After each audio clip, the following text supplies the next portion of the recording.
ඔබ බය නම් නැති කරගන්න එපා. මම යන්තම් ඔබේ බය මේ දවස්වල ප්‍රයෝජනෙ අරගෙන ඔබව තල්ලු කරගත්තා නිවන පැත්තට. බය තියාගෙන ඉන්න. නැත්තම් ඔබ කවදාවත් නිවන් දකින්නේ නැහැ. ඇයි? අවුරුදු 80ක් ජීවත් වෙන්න ඉන්න ඔබට තව කොච්චර කල් දිනවද? තාම 45 ඉන්නේ. එහෙම නේද හිතෙන්නේ? හැමදෙස්සෙම තව කොච්චර කල් තියෙනවද? ඇයි ඔබ හිතන් ඉන්න අවුරුදු 80ක් ජීවත් වෙනවා කියලා. හරි. එහෙනම් සිහිය පිටවනවා කියලා කියනකොට පින්විතනේ ඔබ හරියට ওই වචනේ අර්ථ ගන්න. සිහිය පිටවනවා කියලා කියන්නේ ඔය සිද්ධිය පිළිබඳ සිහියෙන් ඉන්න. ඔය සිද්ධිය පිළිබඳ සිහියෙන් හිටියේ නැත්තම් වෙන්නේ ඔබ ගන්නෙ වැරදි එකක්. අන්න ඒකටයි පින්විතනේ සිහිය පිටවනවා කියන්නේ. ඒකයි රාග දේශ මොහයන් ගැන සිහියෙන් ඉන්න කියලා කියන්නේ ඒක. මේක කරන්න යන්නේ රාගෙටද ද්වේෂෙටද මොහෙටද කියලා බලන්න කිව්වේ ඔන්න ඕක. ඔබට සද්දයක් ඇහෙනවා. ඒ සද්දේ පිළිබඳ සිහියෙන් ඉන්න. එතකොට ඔබට අන්තිමට එන උත්තරේ තමයි දැක්කොත් දැක්ක විතරයි. ඇහුවොත් ඇහුව විතරයි. ඔන්න ඔතනට ඔබ එනවා ඊට පස්සේ. ඇත්තටම ඔබ ඒ ගැන සිහියෙන් නම් ඉන්නේ පින්විතනේ. දැක්කා නම් දැක්ක විතර නෙමෙයි. හරි. දැන් ඔබට මේ මල් පොකුර පේනවා. දැන් ඇත්තටම වෙන්නේ මොකක්ද? ඇත්තටම මොකද්ද වෙන්නේ? මල් පොකුර දකින්නවා. ඊට වඩා දෙයක් වෙනවද ඇත්තටම? නෑ. එහෙනම් මොකද්ද රාග දේශ මොහ කියන්නේ? ඉතින් මේක පිළිබඳ ඇත්ත දන්නේ නෑ. එහෙනම් මේක පිළිබඳ හරි සිහියෙන් නෙමෙයි ඉන්නේ. මේක ෂෝක් කියන සිහියෙන් ඉන්නවා. මේක ෂෝක් කියන කොහෙද ගහලා තියෙන්නේ? තන වෙන්න. මේක ෂෝක් තන වෙන්න. තියෙනවද? නියම තන, මාර තන පෙන්වන්න පුළුවන්ද? තියෙනවද? එකක්වත් නැහැ. එහෙනම් මේකේ නැති එකක්. එහෙනම් ඉන්නේ විකෘති සිහියෙන්. ඒකයි ඔන්න ඔතන ඔය හොඳට තේරුම් ගන්න සිහිය පවත්වනවා කියන තැන. මේක පිළිබඳ හරි සිහියෙන් ඉන්න. එතකොට හරි. මේක ආස්වාදයිද? සැපයිද? සාරයිද? නෑ. එහෙනම් මේක ආස්වාදයි සැපයි සාරයි කියලා අරගෙන මේක දිහා බැලුවොත් මොකද වෙන්නේ? දැන් ඔන්න පින්විතනි මේකේ ලෙලි තියෙනවා. අඹේ කෑවා ලෙල්ල බිම. ලෙල්ල මොකද්ද? ලෙල්ල මොකද්ද? රාග, ද්වේෂ, මෝහ. ඔය තුනෙන් එකකට අයිති වෙනවා අන්තිමට. නේද? දැක්කොත් දැක්ක විතරයි නා. දැක්කොත් දැක්ක විතරයි නා. ලෙලි තියනවද? නෑ අඹේ කෑවා ලෙලි නෑ. දැන් අඹේද ප්‍රශ්නේ තියෙන ලෙල්ලේද? ලෙල්ලේ. සිහියෙන් හිටියොත් පින්විතනි ලෙලි ඉතුරු වෙන්නේ නෑ. සිහියෙන් හිටියේ නැත්තම් ලෙල්ල ඉතුරු වෙනවා. එහෙනම් මේක ගැන සිහියෙන් ඉන්න ඔබ. තව මොනවා ගැනද සිහියෙන් ඉන්න ඕනේ? තව මොනවා ගැනද සිහියෙන් ඉන්න ඕනේ? මේ ෆෑන් එක ගැන සිහියෙන් ඉන්න. තව මොනවා ගැන සිහියෙන් ඉන්න ඕනේ? ඔය ටයිල් එක ගැන සිහියෙන් ඉන්න. දැන් ඔය කියාගෙන යන්න අපි. ඔබ එක් කියන්නේ නෙකුවේ හෙටද? එහෙනම් එතකම්ම කිව්ව හැකියි. ඔය හැම එකක් ගැනම සිහියෙන් ඉන්න වෙනවා. එහෙනම් ඔය ඔක්කොම එකතු කරලා ඉවරලා එක කැලලක් අරගන්නවා මොනවද? රූප, වේදනා, සංඥා, සංකාර, විඥාන. රූප, වේදනා, සංඥා, සංකාර, විඥාන පිළිබඳ සිහියෙන් ඉන්න. මොනවද ඒකේ ඇත්ත තත්ත්වේ? අසිහියටපත් වුණොත් එහෙම මොනවද කියන්නේ? ආස්වාදයි සැපයි සාරයි. සිහියෙන් හිටියොත් එහෙම ඇත්ත ඒකේ තියෙන ඇත්ත තත්ත්වේ මොකද්ද? පෙළෙන සුළුයි, දුක් දෙන සුළුයි, අසාරයි. ඇයි? උදා වෙන වැය වෙන දේ චන්දරාගයෙන් බැඳුනොත් ගිනි තමයි අන්තිම උරුම වෙන්නේ. එහෙනම් ඒකේ ඇත්ත සිහිය මොකද්ද? ඒක පිළිබඳව පැවැත්තිය යුතුද? පෙළෙන සුළුයි, දුක් දෙන සුළුයි, අසාරයි. ඔන්න ඕකයි පවත්වන්න ඕනේ. දැන් ඔන්න කපුටේගේ සද්දයක් එනවා. සිහියෙන් හිටියොත් මොකද්ද කියන්නේ? සිහියෙන් හිටියොත් ලෙලි නෑ. මේ බලන්න සතර සතිපට්ඨානය කියන්නේ කොයිතරම් ඔබට කරන්න පුළුවන් දෙයක්ද කියලා. දහම් න්‍යාය නැතුව බෑ. මොකද ඇත්ත දකින්න නැතුව සිහිය පවත්වන්න පුළුවන් ඒ. ඒකයි මේක සතර සතිපට්ඨානයේ වැඩෙනවා ඔබ අනිත්‍ය දුක්ඛ අනාත්ම වඩනකොට. වෙන දෙයක් නෙමෙයි වැඩෙන්නේ. ඒකයි ඒකායනෝ අයම් භික්කවේ මග්ගෝ සත්තානම් විසුද්ධියා. ශෝක පරිද්දවානං සමතික්කමාය දුක්ඛ දෝමනස්සානං අත්තංගමාය ඥායස්ස අධිගමාය නිබ්බානස්ස සච්චිකිරියාය යදිදං චත්තාරෝ සතිපට්ඨාන. මාන්නේ මේ සත්‍යයගේ විසුද්ධිය පිණිස එකම එක ක්‍රමයයි තියෙන්නේ. ශෝක පරිද්දවයන් නැසීම පිණිසත් දුක්ඛ දෝමනස්සයන් දුරු කිරීම පිණිසත් ඥානය මුදුන්පත් කර ගැනීම පිණිසත් නිර්වාණය සාක්ෂාත් කර ගැනීම පිණිසත් මේ එකම එක ධර්මයේ වන්නේ සතර සතිපට්ඨානයයි. එහෙම කියපු තථාගතයන් වහන්සේ ඊළඟ දේශනාවක් කියනවා.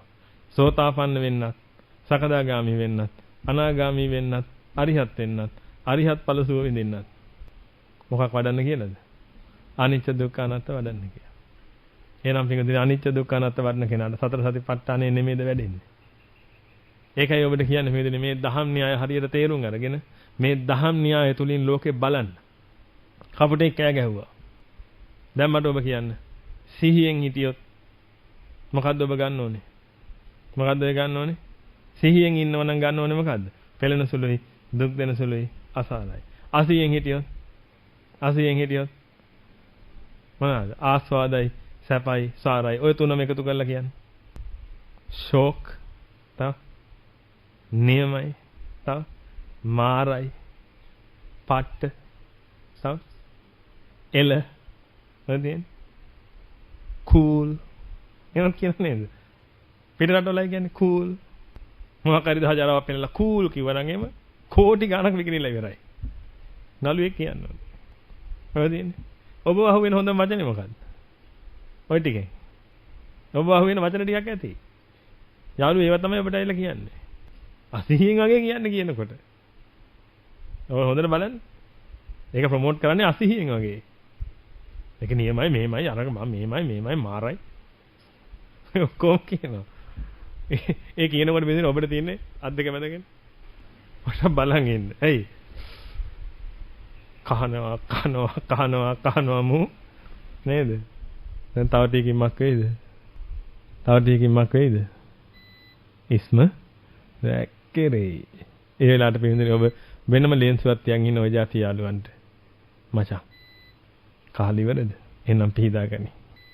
තව එකක් තියාගෙන ඉන්න. ඌ කහනකොට ඔබටත් කැහිලා හැදුනොත් කහලා පිහදා ගන්න. ඇත්ත කතාව ඒක. ඔබගේ මුළු ජීවිතේම විනාශුනේ ඔය මන්ද මානසික තත්ත්වය නිසා හොඳට මතක තියාගන්න. මේ ඔබගේ කියලා මගෙත් එහෙම තමයි තේරෙන්නේ. මෙතනට එන්න කලින් මම ඔබ ගාව හිටියේ. දැන් හොඳට ඔළුවේ තියාගන්න. අපි ඔක්කොටම විනාශගෙන ආවේ උතන. මොකද හේතුව? අපි ගෙදර දොර ඇරලා තිබ්බා. ඕනේ අසත්පුරුෂයෙකුට යන ගමන් කාලි විරෙච්ච ටොපි කොල ඇතුළට වීසිකල්ලා.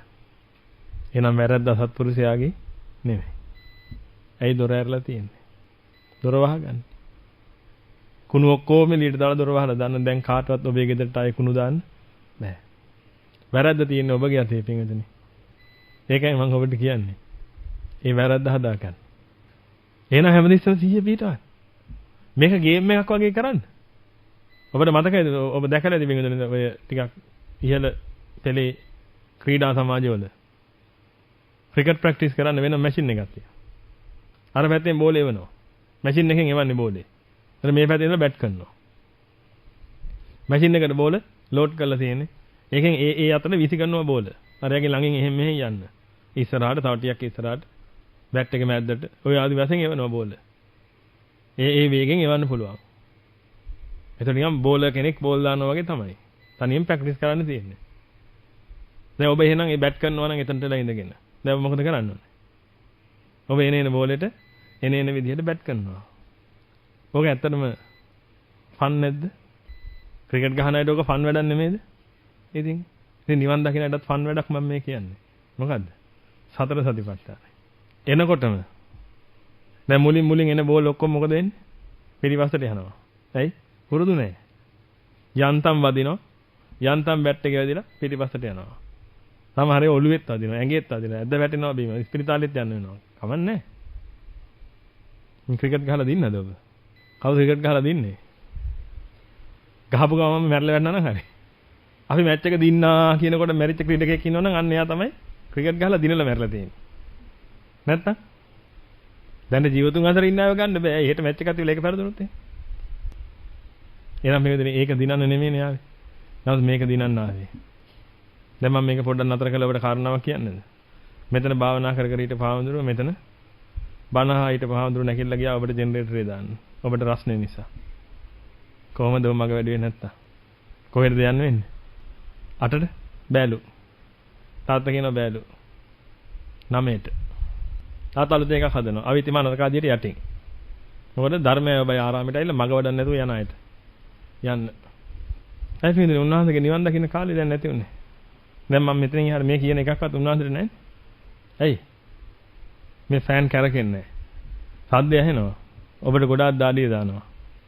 එතකොට මේක තේරෙන්නේ නැතු යනවා. ඒක නිසා ඔබගේ නිවන වෙනුවෙන් උන්වහන්සේගේ නිවන පස්සට දාගත්ත නේද මොහොත. ඔන්න ඔකට තමයි තේරෙන්නේ කල්යන් මිත්‍ර සම්පත්තිය කියලා කියන්නේ. ඒකයි මම ඔබට කියන්නේ. මේවට පයින් ගහ ගන්න එපා. පුළුවන් තරමේ තමන්ගේ වැඩේ කරගන්න. ඔබගේ නිවන උදෙසා පුදුම සටනක් කරනවා හැම කෙනාම මේ ඔබ ගාව ඉඳන් ඉන්න හැමෝම. ඔබ ඔබගේ නිවන උදෙසා ඒ සටන කරනවා. ආම්දුරුරු දායකයන්ට හැම කෙනාම. එහෙනම් කවුරුත් තමන්ගේ නිවනට බාධා කරගන්න එපා. කොහොම හරි යන්න මේ ගමන ඉස්සරහට ඇදියදී. එහෙනම් සිහියෙන් එන්න. ලෝකෙන් එතර වෙන්න ආපු එක්තරා ස්වාමීන් වහන්සේ නමක් දවසක් පින්වතුනි පොකුණට බහලා නෙළුම් මලක් තිබුණා. දැකලා මේ නෙළුම් මල ඊම්බලු. ඔය නෙළුම් මල උඹිනවා දැකපු රුක්ෂ දේවතාවෙක් හොරා කියලා බැන්නලු. හොරා මොකද්ද ඒ කලේ? මොකද මේ බුද්ධ ශාසනයට මහා අපහාසයක් කළේ? එයා ආවුදුර පුදුම සංවේගයකටපත් වුණා දෙවි කෙනෙක්ගෙන් හොරා කියන නම හපින්දා. දැන් ඔක සාමාන්‍ය මිනිස්සෙක් ඔක කඩාගෙන කෑවත් මුක් කියනවනේ. නෑ. සම්බුද්ධ ශාසනයේ හික්මෙන් ආපු කෙනෙක් නෙළුම් මලක් ඊඹිනවා දැක්කට පස්සේ අර දෙවියටයි මුලින්ම සංවේගය ඇති උනේ. මේ මොනවද මේ කරන්නේ කියලා මේ ශාසනයට ඇවිදෙලා. දැන් එහෙම දෙවිවරු නැහැ කවුරුත් බය වෙන්න එපා. මොකද ඒ ඔක්කොම අඬ ගිහිල්ලා ඉවරයි. ඊට වඩා ගොඩක් දේවල් වෙනවනේ ඔබ දන්න පරිදි. නැත්නම් මේ සම්බුද්ධ ශාසනයට ඔබ ආවනම් ඔබ මෙහෙම බලන් ඉන්න වෙලාවේ පිටින් පොඩි ආලෝකයක් එහා පැත්තෙන් ගැස්සිලා. ඔබ මනෝ සංඛාර වඩලා බැරි තැන තමයි ඔබ ඔය බලන්නේ. නමුත් ඔබට හිතෙන්නේ ඔබ එකපාරම බැලුවා කියලා. එකපාරම බැලුවා නෙමෙයි. මනෝ සංඛාර වඩලා ඉවස ගන්න බැරිය තමයි ඔය බැලුවේ. ඒ තරම් මනෝ සංඛාර ප්‍රමාණයක් වැඩිලා තියෙනවා. පිටින් මොකද ඔබට බලන්න තප්පරයක් විතර යනවා නේද? ඉතින් තප්පරය ඇතුලේ හිත කොච්චර එනවද?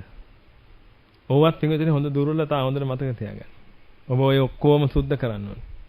ඔය ඔක්කොම සුද්ධ කරන මාර්ගය තමයි මම මේ කියන්නේ. 4 සතිපට්ඨානෙ. සතිපට්ඨානෙන් එන්න. සිහිය පිහිටවගෙන එන්න. හරියට සිහියෙන් එන්න. එතකොට හරි. හරි සිහියෙන්. මොකද්ද හරි සිහිය?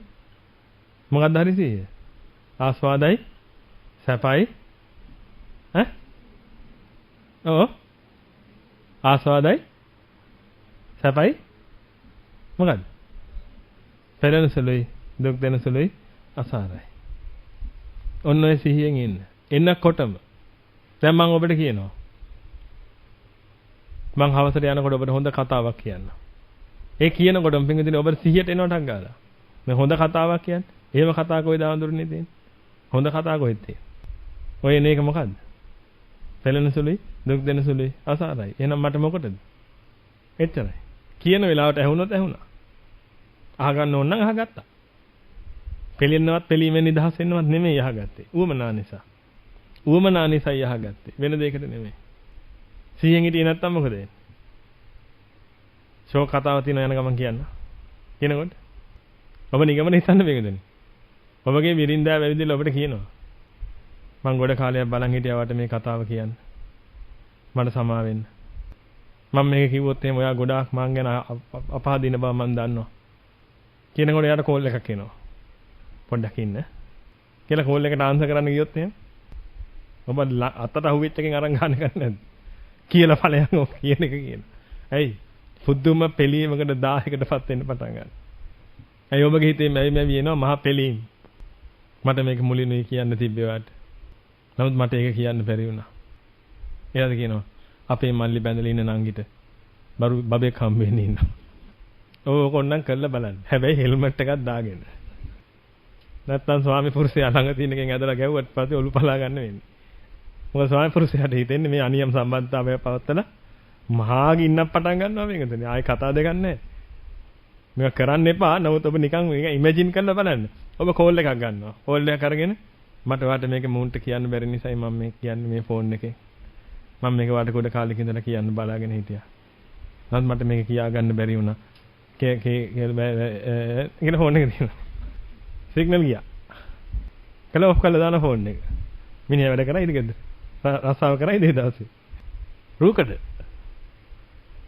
කම්පැනි ලොක්කයි උනාට. රූකඩයක්ද නැද්ද?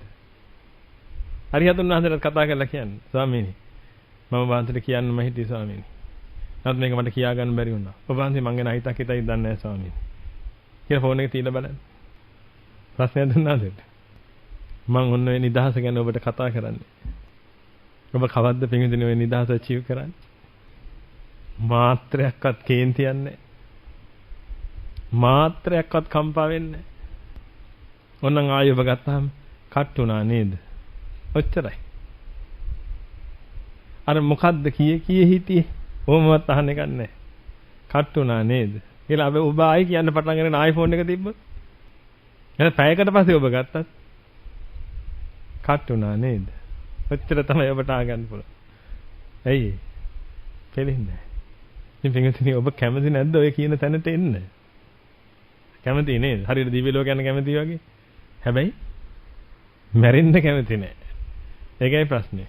එහෙනම් ඔබට ඔය ගිහි ජීවිතේ නෝන මහත්යත් එක්ක ඉඳගෙන කටයුතු කරන්නත් ඕනේ.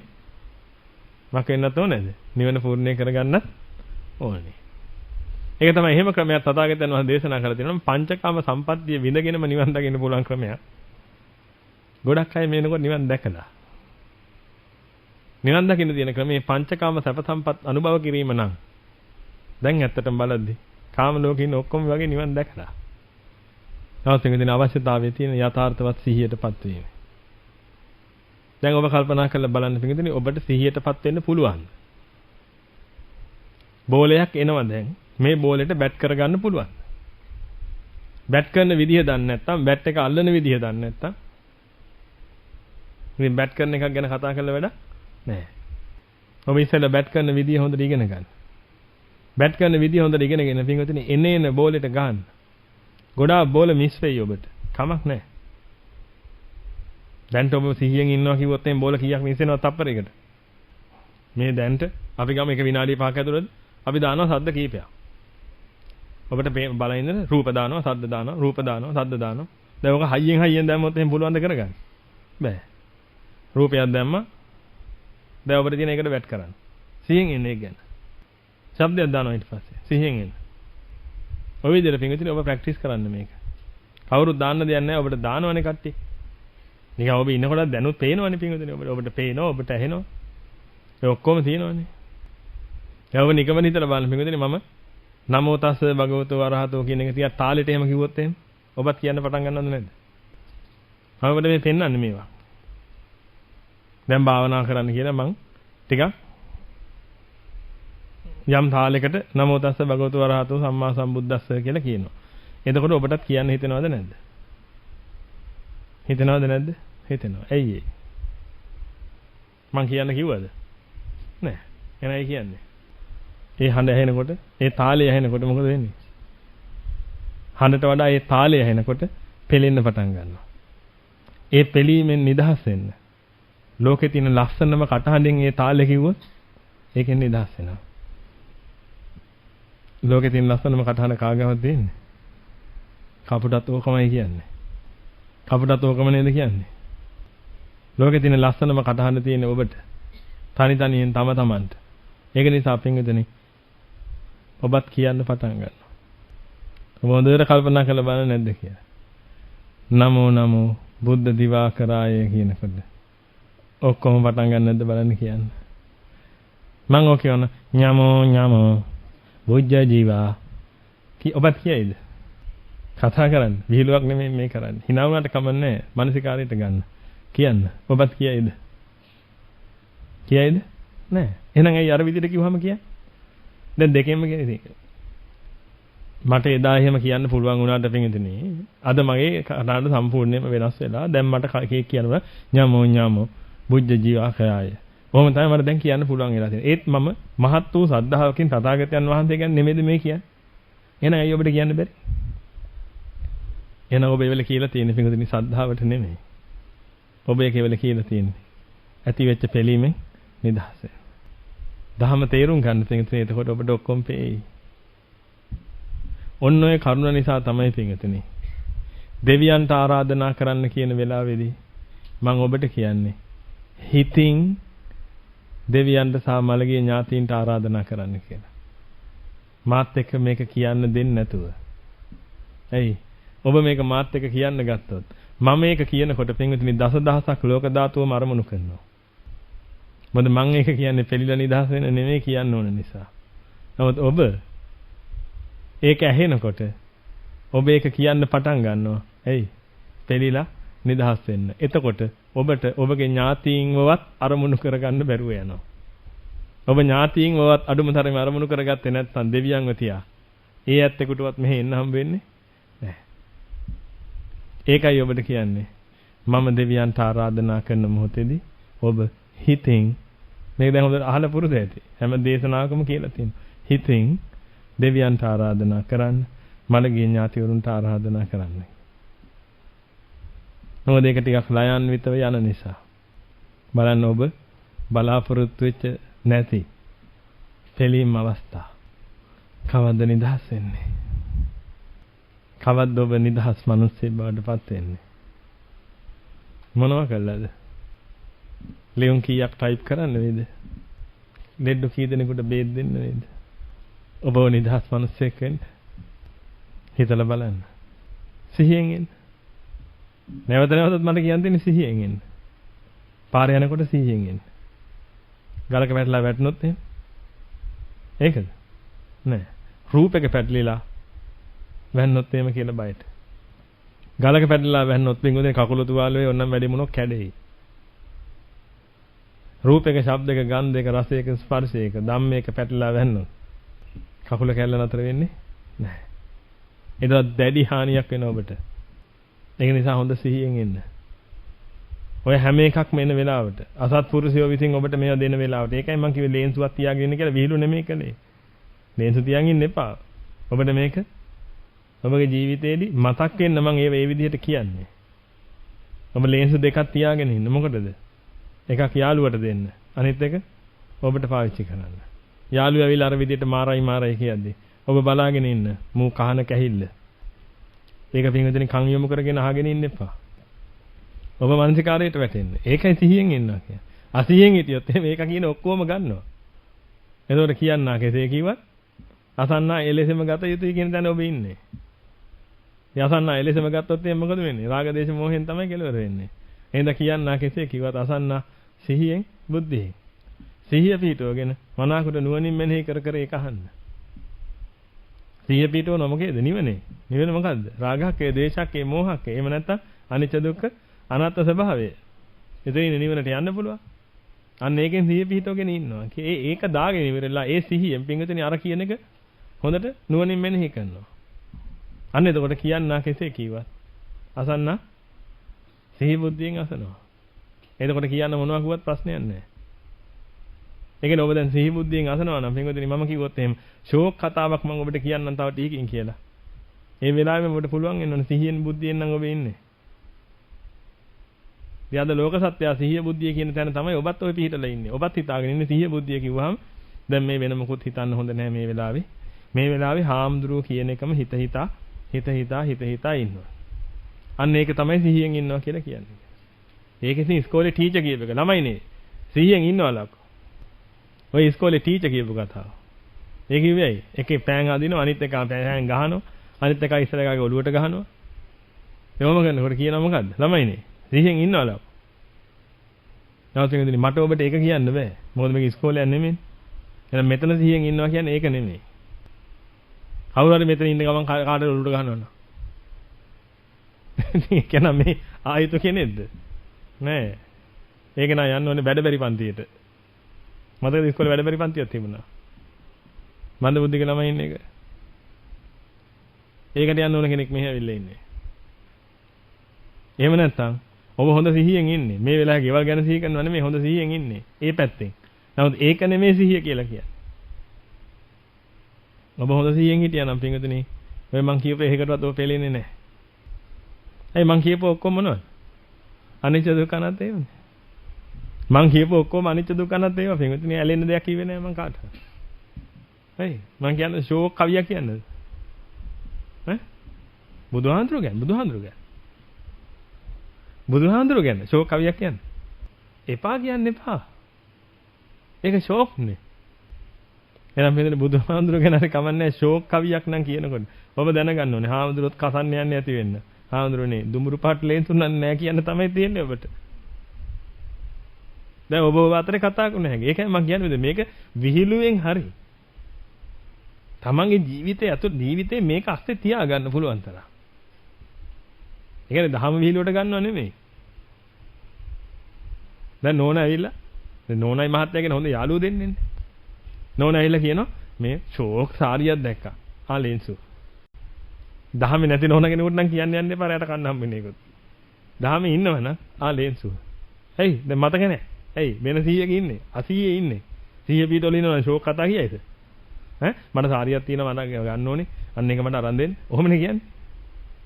සාරිය ගන්න එපා කියන නෙමෙයි මේ. ෂෝක් සාරිය කියන જાතියක් ලෝකේ නැහැ. මගේ අවශ්‍යතාවයකට සාරියක් ඕනේ මට ඒක අරන් දෙන්න. එච්චරයි. දැන් කියාගෙන එනවා. ෂෝක් සාරියක් දැක්කානේ. ඒ කියනකොට මේ ලේන්සු. දැන් මොකටද මට ලේන්සු? නෑ කහලේ වුණාම ඉස්මටි පිහදාගන්න. අන්න එතකොට එහට මතක් වෙලා එයි. ඉතින් නෝනල මහත්තුරු දරුවෝ අම්මලා තාත්තලා දැන් මේ පොඩි දරුවෝ එහෙම ඉන්න මේව අහගෙන. ලොකු අයට හම්බෙයි ගෙදර ගියාම.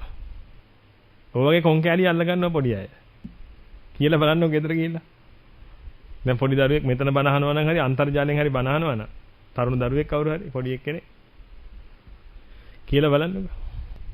කියපුවම ඔබ ලේන්සුවක් දෙයි. තාත්තේ පීදා ගන්න. ලැජ්ජාවේ වැටෙනකොට. ඒ පොඩි අය ඉන්නේ ඔබට කේන්ති කියලා ඔබ බයිනකොට පොඩි අය කියන්නේ මං හාමුදුරන්ට කියනවා. මම හැසිරෙන්නේ මෙහෙමයි කියලා. මම කට පියා ගන්නවා. බෞද්ධ පවුල්. බෞද්ධ පවුල බය වෙන්නේ පොලිසිය මහත්තයාට නෙමෙයි. හාමුදුරන්ට මුණ දෙන්න බැරි වෙයි කියලා. බෞද්ධ පවුල කියන්නේ එහෙම එකක්. තමන්ගේ කල්යාණ මිත්‍ර යතිවරයන්ට කාට හරි මුණ දෙන්න බැරි වෙයි කියන බය එයාට තියෙන්නේ. අත්‍යාදුකාරකාරකන්නේ මේ වගේ පිරිස් තමයි කාට බයද? ඔය සිංහ මහත්තයාට බයයි. එහෙම කියනකොට සද්ද නැතේ ඉන්නවා. දවසක් මට මහත්තයෙක් කියනවා.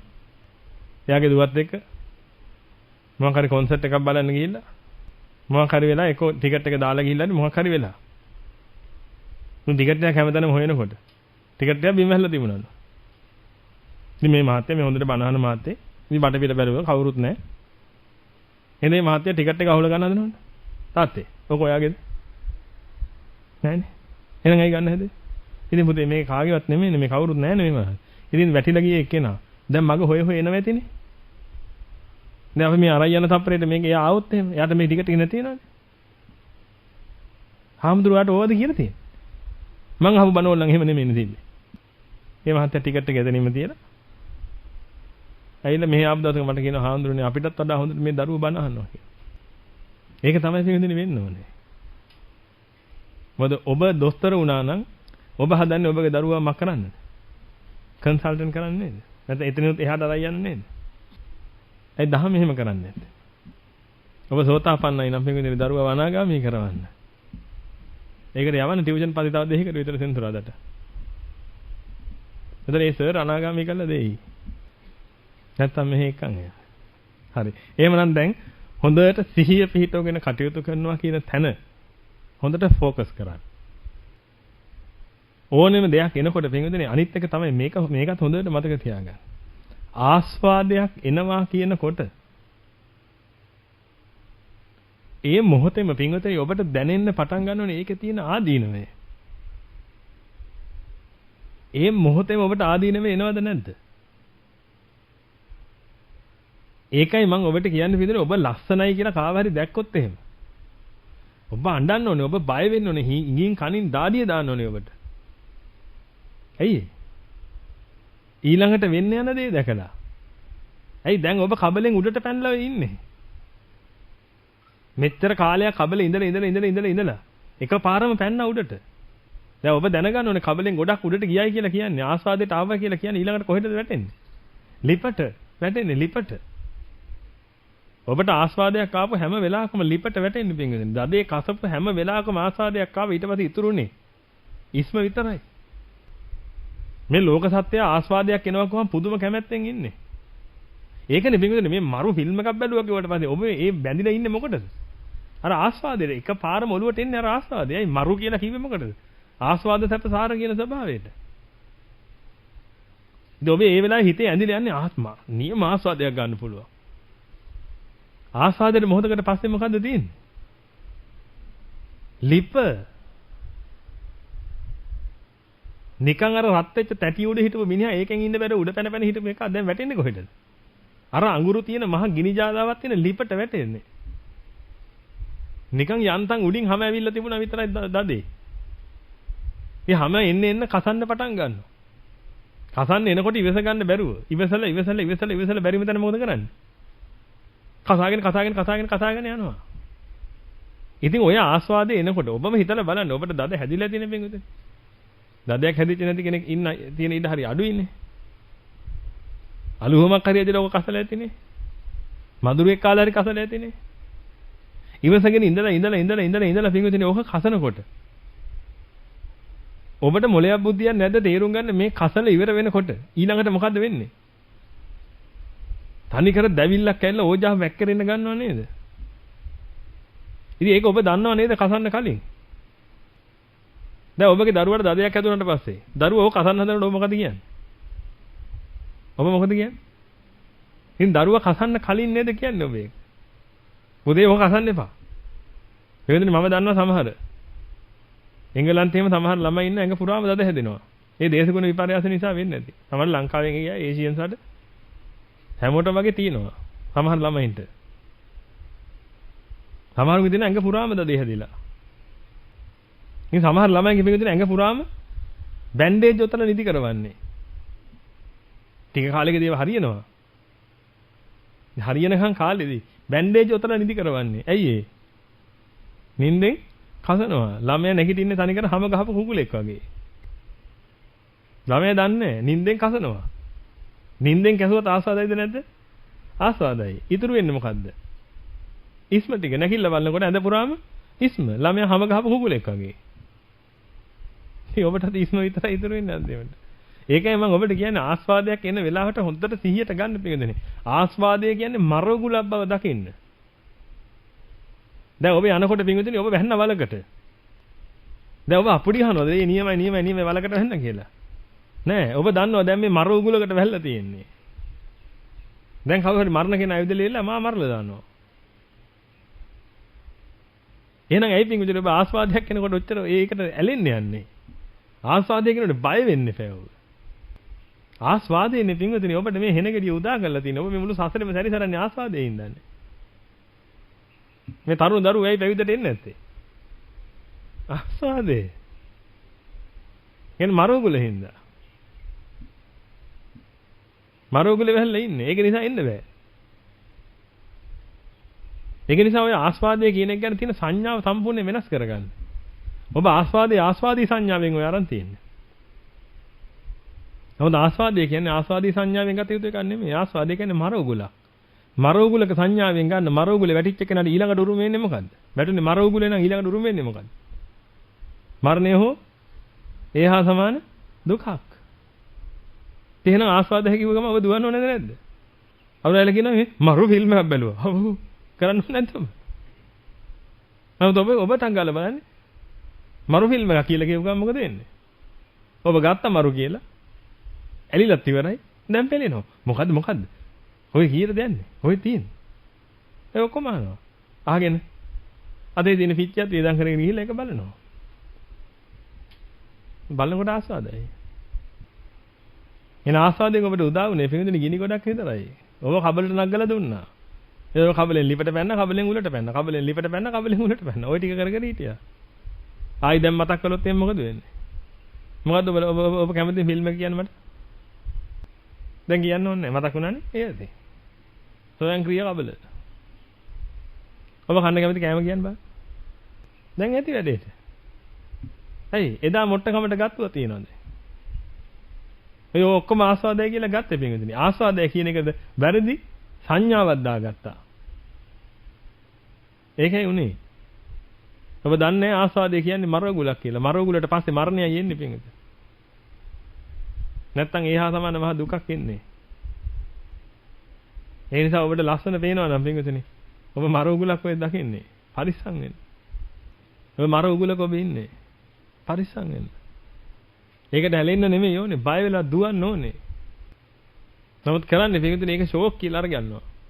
ආස්වාදය කියලා කියපු ගම. අද ඉඳලා එහෙම කරන්න එපා. ඔබ ඇත්ත දකින්න. දැන් මං කියනවා අද ඉඳලා එහෙම කරන්න එපා. හා කියලා පිළිගත්තද? එහෙම පුළුවන් නියන් දකින්න. එහෙම බෑ. Tamanට මේ යථාර්ථයෙන් Taman සිහි කරලා බලන්න මේක. යථාර්ථවත් Taman සිහි කරලා බලනකොට ඕන Tamanට පේන්න ගනි මෙතන මෙන්න මෙහෙම එකක් නෙන්නම් තියෙන්නේ.